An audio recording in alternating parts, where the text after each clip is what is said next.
شہر کی پہلی جھلک۔ رات کے 12:30 بج رہے تھے۔ شہر نور آباد کی روشنیاں کچھ بجھ چکی تھیں اور کچھ بجھائی جا رہی تھیں۔ ایک سڑک پر سیاہ گاڑی تیزی سے گزری۔ گاڑی کے اندر ایک شخص بیٹھا تھا جس کا چہرہ روشنی میں بھی اندھیرے میں ڈوبا ہوا لگتا تھا۔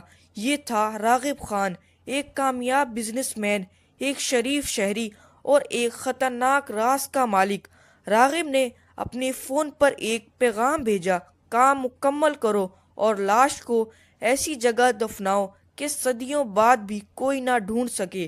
دوسری طرف پولیس اسٹیشن میں ایک جوان مگر ضدی انسپکٹر ریحان ملک بیٹھا، فائلیں کھول کھول کر شہر میں ہونے والے پراسرار قتلوں کی گتھیاں سلجھانے کی کوشش کر رہا تھا۔ ریحان جانتا تھا کہ نور آباد کا یہ پرسکون سا چہرہ اندر سے سڑ چکا ہے، لیکن سوال یہ تھا کہ پہلا دھاگا کہاں سے کھینچوں۔ صبح کے اخبار میں ایک خبر نے سب کے ہوش اڑا دیے۔ اندھے کنویں سے نامعلوم شخص کی لاش برآمد۔ لاش کی شناخت نہ ہو سکی، لیکن انسپکٹر ریحان نے فوراً کیس سنبھال لیا۔ لاش کے ہاتھ پر ایک پرانا نشان تھا، ایک مخصوص تلوار کا نشان۔ یہ نشان نور آباد کے ایک خاص گینگ سے جڑا ہوا تھا، سایہ گروپ۔ دوسری طرف صحافی ثنا خان کو اس لاش کی خبر ملی۔ وہ جانتی تھی کہ کچھ نہ کچھ بہت بڑا ہو رہا ہے۔ وہ تحقیقات میں ریحان کے ساتھ جڑ گئی، مگر اسے اندازہ نہ تھا کہ وہ کس دلدل میں قدم رکھ رہی ہے۔ ریسرچ سے پتہ چلا کہ سایہ گروپ پچھلے 10 سال سے غائب تھا۔ ریحان کو ایک خفیہ فائل ملی جس میں لکھا تھا، سایہ گروپ ختم نہیں ہوا، اس نے روپ بدلا ہے۔ ادھر راغب خان ایک خفیہ میٹنگ میں وزیر داخلہ ناصر جاوید کے ساتھ بیٹھا تھا۔ ناصر نے ہنستے ہوئے کہا، جتنا جرم ہوگا اتنی ہی ہماری طاقت بڑھے گی۔ تم لاشیں گراؤ، میں فائلیں بند کرتا رہوں گا۔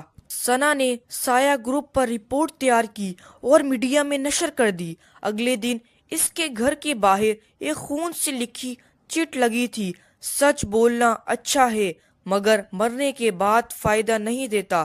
ریحان نے ثنا کو تحفظ دینے کی کوشش کی، مگر ثنا ڈرنے والوں میں سے نہ تھی۔ ریحان نے فیصلہ کیا کہ وہ اب صرف پولیس افسر نہیں، انصاف کا سپاہی بنے گا۔ ریحان نے سایہ گروپ کے 2 کارندے گرفتار کیے۔ انہوں نے ایک ہی بات کہی، ہم کسی کو نہیں جانتے، ہم صرف ماسک پہنتے ہیں۔ آخرکار ریحان نے ثبوت اکٹھا کیے کہ یہ تمام کارندے راغب خان کے پرانے ملازم تھے۔ ریحان اب مکمل یقین سے کہہ سکتا تھا، راغب خان ہی سایہ گروپ کا اصل سرغنہ ہے۔ ریحان نے جب گرفتاریاں تیز کی تو وزیر داخلہ نے اس کا تبادلہ کروا دیا۔ ثنا کو بھی چینل سے نکال دیا گیا، مگر اب یہ دونوں ہار ماننے کو تیار نہ تھے۔ ریحان نے ایک خفیہ ریکارڈنگ تیار کی جس میں راغب اور وزیر کی سازشیں تھیں۔ اب مسئلہ تھا اسے عوام تک کیسے پہنچایا جائے۔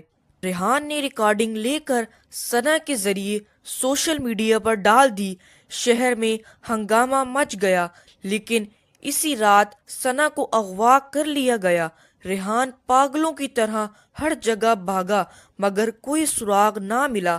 راغب نے ایک ویڈیو بھیجی، یا تو ثبوت واپس لے لو یا ثنا کبھی واپس نہیں آئے گی۔ ثنا کو ایک خفیہ بنکر میں رکھا گیا۔ وہاں اس نے دیکھا کئی لڑکیاں قید تھیں۔ اس نے دل میں فیصلہ کیا، اگر میں بچی تو سب کو آزاد کروا کے رہوں گی۔ ریحان نے ساری پولیس کو ایک کر کے راغب کے گودام پر چھاپا مارا، مگر سب فیل ہو گئے کیونکہ دشمن قانون سے ایک قدم آگے تھا۔ ریحان نے آخری چال چلی۔ اس نے وزیر داخلہ کے سیکریٹری کو قائل کر کے اندرونی معاملات نکلوائے۔ ثنا کا مقام معلوم ہوا۔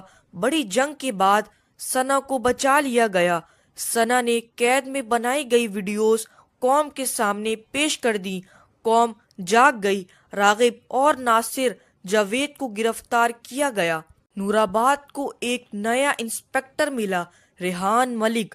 ثنا کو میڈیا میں دوبارہ مقام ملا اور اس نے اندھیر نگری کے خلاف ایک مہم شروع کی۔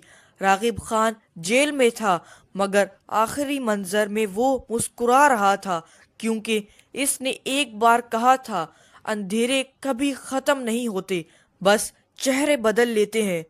تو یہ کہانی یہیں پر ختم ہوتی ہے۔ ایسی اور زبردست کہانیاں دیکھنے کے لیے ہمارے چینل کو ضرور سبسکرائب کریں۔